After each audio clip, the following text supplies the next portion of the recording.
Hello and welcome to the transcription explanation of this design. Since this is a much more complicated and intricate design, I'm not going to talk so much about the basics and kind of zip through how the letters work and spend most of my time talking about the sentence structure before pointing out the stems and modifiers of the various letters. So, this script you start at the bottom and go counterclockwise, spiraling inwards. And that is true for the sentences in a paragraph like this. So we have first chunk, second chunk, third chunk, fourth chunk. Finally, the last thing in the middle is the last thing we read. And then sometimes in a sentence, we can start at the bottom and spiral inward. So you'd start here and then go here, and then like here and then go here.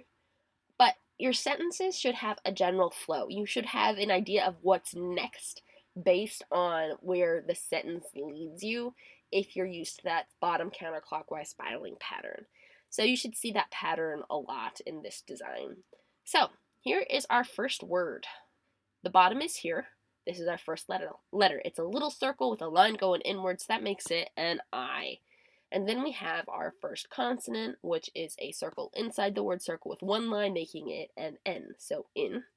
Then we have the E on the line, no modifiers. V, shallow divot, one line.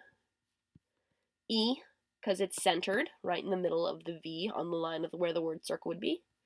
And then we have an R, 3 dots, and then Y, 2 dots on a circle inside the word circle. So E, V, E, R, Y. So in every. Then we have this deep divot, and it's important that this line ends here and here, because this is the line on the G. Here's another E, N, one line, E, R, 3 dots, A, outside the word circle, because this is where the line would go. T, no modifiers, because this line passes through. This is the line on the I. O, and then this is the N with one line here. So Generation, generation.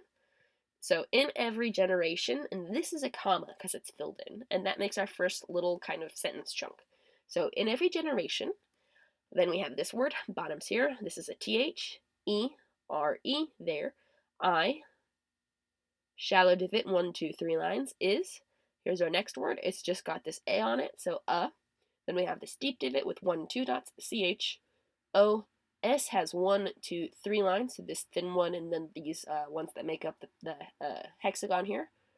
Then we have an E, and this N with that one line here. So CHOSEN, chosen. Bottoms here for this word. Here's our first letter, O. The N has the one line ending on it here, and then E, so O and E. And this is on the sentence circle, this kind of coppery line. So that would be a period, because it's got a hole in the middle, whereas this is a comma without a hole in the middle. So there is a chosen one, period. Then we have our next sentence, which, if we're following the pattern, we could okay, how to explain this? So we know that this is the next thing we read, and to figure out where to start on this, we go to the bottom, like we would any sentence, because it doesn't follow the flow of the whole paragraph. Whereas this sentence, you wouldn't start at the bottom because you can follow the whole paragraph. Same thing for here, you can follow the whole paragraph instead of starting at the bottom here, because you look to see if it follows the flow of the paragraph circle first, and if it doesn't follow the flow of the paragraph circle, then you don't, sorry, I'm talking a lot. Then you would start at the bottom of the paragraph and go counterclockwise, spiraling inwards. So here we have our next letter. I suppose I could have put like a start indicator here, showing that you would start here, but I figured it was pretty obvious considering that there's a clear bottom counterclockwise flow to this. Anyway, we have our first word here. This is in an unfurled style. We have a shallow divot with 2 dots. So we have an SH, E, and then we have an A, 3 dots goes with this L, O attached to it, N, 1 line, E, and then a W, 2 lines, I, line going inwards. Then we have a double letter because it's a double line, and then 3 dots, so that's a double L. And then we have this, and we have to kind of zoom in to see where this blue line ends, because if it ends on this thick one, then it would be different than if it passed through and went on this thin one. Because we have 2 stacked letters, but they're 2 different letters, because they're 2 different thickness. So there's that kind of thicker, yellower one, and then that thinner, kind of orangey one. So this thin one is the one we read first, which definitely has at least 2 lines. But if we zoom in, come here, zoom in, please. we can see the blue line passes through and connects up to it. There's just a shadow that makes it really hard to see. After I colored it, come on, you're way higher res than this. Do the thing. Load. There we go. But yeah, you can see that little blue bit sticking out there. And then same thing there. There is in fact blue that goes behind this yellow and goes to the orange. 1, 2, 3. 1, 2, 3. So S, then a T with no mods. A, N, D, 3 dots. A, G, A, I, N, S, T. So that little nubbin there is the smallest and hardest to see bit of this whole design, and the only thing I think I need to zoom in for, but yeah, when it's printed at full scale, it should be possible to see the little nubbin there. Also, context helps. Stand and against both make sense for the words to be here instead of VW, well, WV, WAND, again, with, yeah.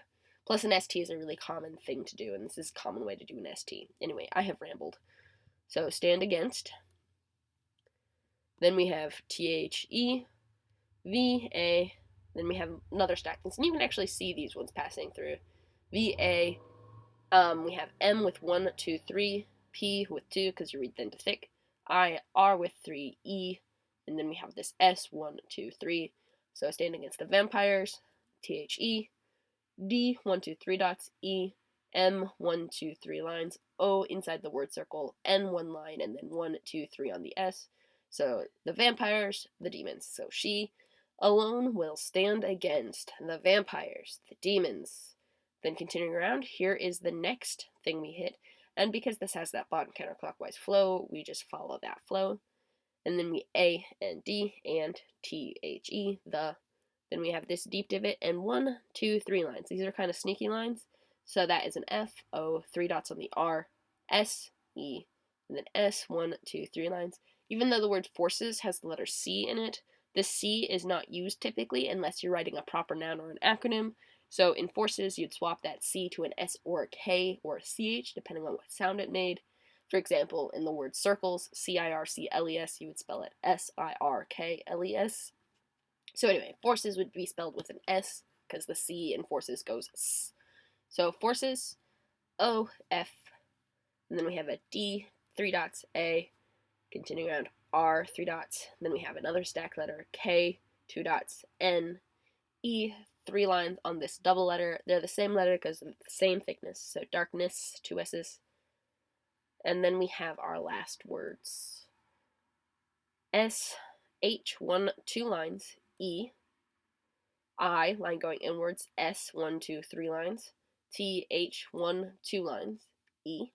She is the, and then our last focal point word, shallow divot, 3 lines, S, L, 3 dots, A, Y, 2 dots on a circle on the line, E, R, 3 dots, so Slayer. So yeah, that is this design, and if we read it all, come on, I know you're an obnoxiously large file. I'm just going to read through it. In every, maybe not, stop it, move.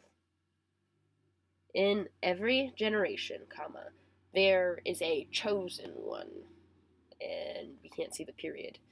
She alone will stand against, we can't see the against, the vampires, the demons, and the forces of darkness. Oh, and this is the period at the end of the sentence. She is the Slayer. So yeah, that's that design. I kind of want to do one more read through just because it's staying put now. So, in every generation, comma, there is a chosen one, period. She alone will stand against the vampires, the demons, and the forces of darkness, period. She is the Slayer. So yeah, that's that design, and I'm really happy with how it turned out. I hope you like it too. Bye.